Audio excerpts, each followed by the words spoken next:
ABC 7 Daybreak, the Panhandle Spirit, starts now. So if you want to save yourself a fine of up to $200 on top of court fees, officials say to make sure you buckle up, and besides, it is the law. Anthony, we are currently at the Rex Baxter building for the Cowboy Fast Draw National Championships, and I'm here with Jerome Price, otherwise known around these parts as Kid Curry.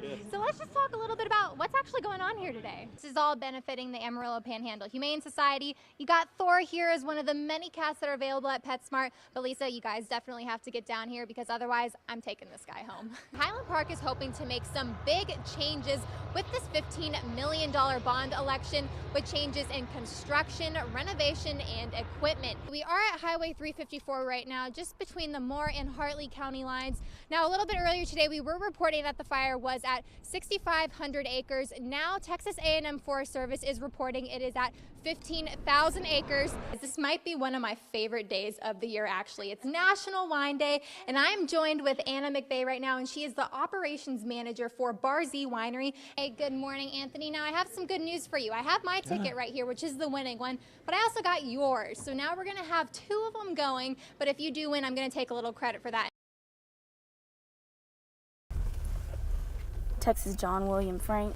8%, the amount of women who make up the Amarillo Police Department, a number frustrating for officers like Cecily Rodriguez. I was coming in as a female in a male-dominant, workplace, and not only did I have to, prove that I can do this job as just trying to be an officer, trying to, go through the academy, graduate, but I have to prove myself that much more that I'm capable of doing this job as a female. Watchdogs, protectors, critical thinkers, all characteristics that define an officer. But with such high responsibilities, doubts from others become part of the job. There is a lot to police work about having to prove yourself. But I don't think the difference for women and men is that they want to see us prove ourselves first, and for men it's assumed they will until they don't.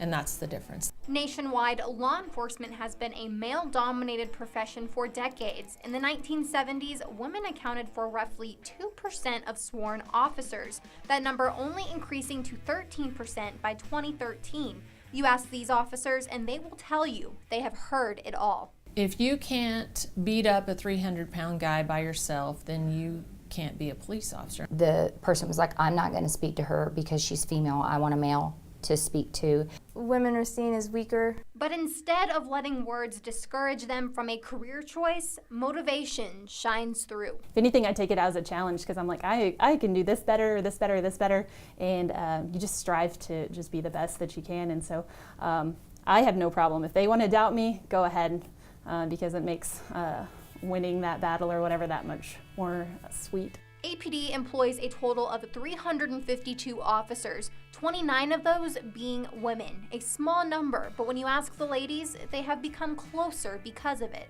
They are like my family in blue.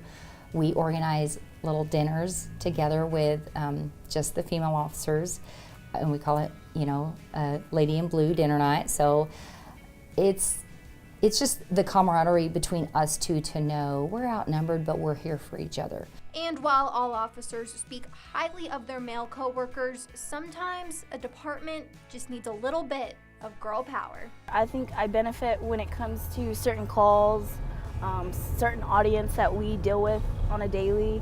Some of our victims are more receptive to wanting to speak with a female officer. They seem like they can confide in me a little bit more. We may not have all of the same strengths that the guys do, but a lot of times their weakness is our strength. And so we make a good team. But male or female, the stereotype of a police officer differs from person to person, a reputation these ladies strive to change every day in order to protect and comfort those in the city that they love. We want to be that entity in the police or in the city where you can go at home and sleep peacefully because you know that there's somebody out there that's watching your property, making sure you're safe. We see it every single day, but for most citizens, that time when they encounter us, it's the worst time of their life, and it's the only time it's ever going to happen to them. And it's up to us to understand that. With time, they believe more women will join the profession, and seeing little ones with a passion for it shows risking their lives daily is all worth it. When I see the little girls, it really excites me because I see myself when I was little, and the bright eyes of, there's a police officer, there's a female police officer. I just want to talk to you, I just want to get to know you. So I really try to remember how I was at that age and try to, you know, say hi. Hey, how's your day? You want to be a police officer? Let's do it. 1 part warrior, 1 part servant, and 1 part guardian. 3 strengths the ladies in blue all have inside of them, but the determination to keep our streets and communities safe. Reporting in Amarillo, Abby Aldrich, ABC 7 News. There are definitely some times that I'm here by myself and I question, what was that noise? Welcome to Turkey, home to a structure originally built as overnight quarters for railroad passengers and a social center for the community. In a town of about 400 people, there might not seem like a lot going on around Turkey, Texas at night. But at Hotel Turkey, when you walk through the doors, it's a whole nother story. And the whispers begin when the lights go out. How old were you when you died? I just got cold chills, but... Did you say Bob? Minerva Perez, who has been a housekeeper at the hotel for years, has encountered spirits and heard of interactions with other workers. She was also cleaning a different room across from it, and she saw the door just opening and closing, and she was just looking, and again it opened and it closed, and there was no wind, no windows were open, so it was kind of creepy. We were scared at that time. And handprints mysteriously leaving their mark in room 10 just after the housekeeper had made up the bed. She came and got me and she had just made the room up, and so she had made the bed and put the comforter on and everything, and she went back in the room to put the towels in and she saw handprints on the bed, like someone had pressed down on the bed, and so she came and got me. Investigators like Ghostly Concerns Paranormal Investigations and Research use different devices, like a Paranormal Puck 2.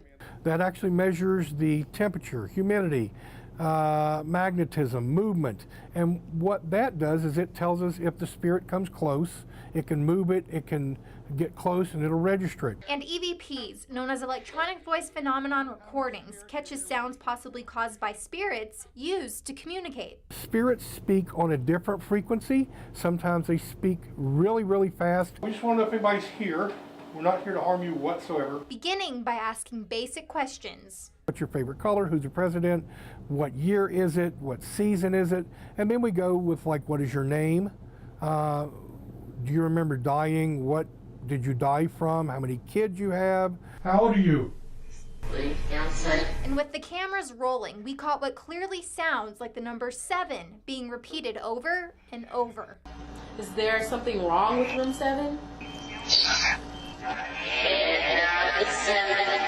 And after speaking with guests of the hotel, the stories continued. Oh, I think I looked at the clock, about 2 o'clock, my lights came on and woke me up, of course. I got up and turned them back off. They did it twice. About an hour later, about 3, my lights came on. The room he was staying in, 7. There is definitely paranormal activity. There's no question about it. I would bet my career and my reputation on it. And if you ask these people, there is definitely something or someone occupying rooms at Hotel Turkey. Could the voices we picked up just be noises coming through radio static? Maybe. But Connor said to the non-believers, he used to be one of them, and you won't believe it unless you come in with an open mind. Abby Aldrich, ABC 7 News.